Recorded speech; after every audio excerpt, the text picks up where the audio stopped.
Доброго дня, дітки! Наше заняття я хочу почати з веснянки. Благослови мати, весну закликати, зиму проводжати. Зимонька в возочку, літечко, човночку. Коли ми співаємо веснянки? Чому люди хочуть наблизити весну? Що можна сказати про ту весну, що зараз на дворі?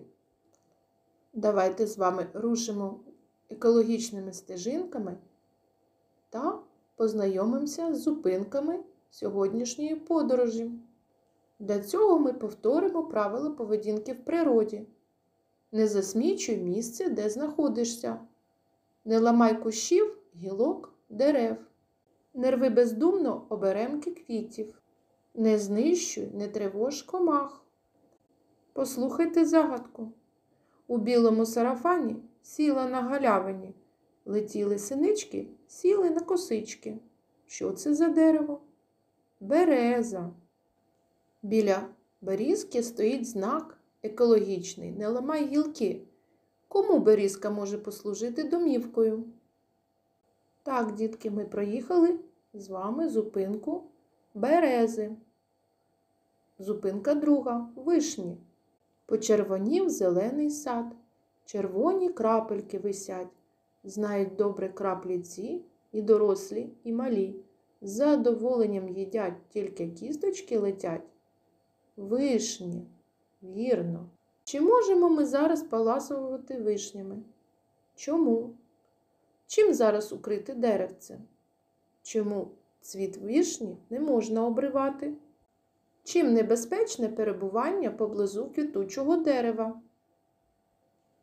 Знак у садочку обережно бджоли. Зупинка шпаківня. Не людина, а в хаті живе. Хто це? Шпак. Як називають хатку цього співуна? Шпаківня. Хто її змайстрував? Яку роботу проводить шпак навесні у своєму будиночку?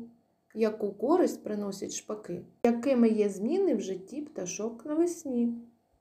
Подивіться, це знак тихо, пташечка в гнізді.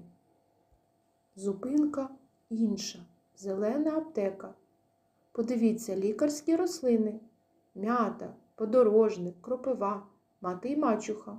Яку користь приносять лікарські рослини? Як людина використовує їх для поліпшення здоров'я? Подивіться, екологічний знак «Не топчи трави». Послухайте загадку. Стоїть дім, мільйон жителів в нім. Це мурашник. Зупинка мурашник. Чим корисні мурахи? Чому будиночок мурах не можна руйнувати? Мурах називають санітарами лісу. Вони знешкоджують шкідливих комах. Чи знаєте ви, чим харчуються мурахи? Знайомтесь, це екологічний знак «Не руйнуй мурашник». Наша мандрівка добігла кінця. Дітки, милуйтесь чарівністю, красою, загадковістю весняної природи. Від цього ваше серце стане добрішим, а душа теплішою. Бажаю успіхів, вчіться з задоволенням. До побачення!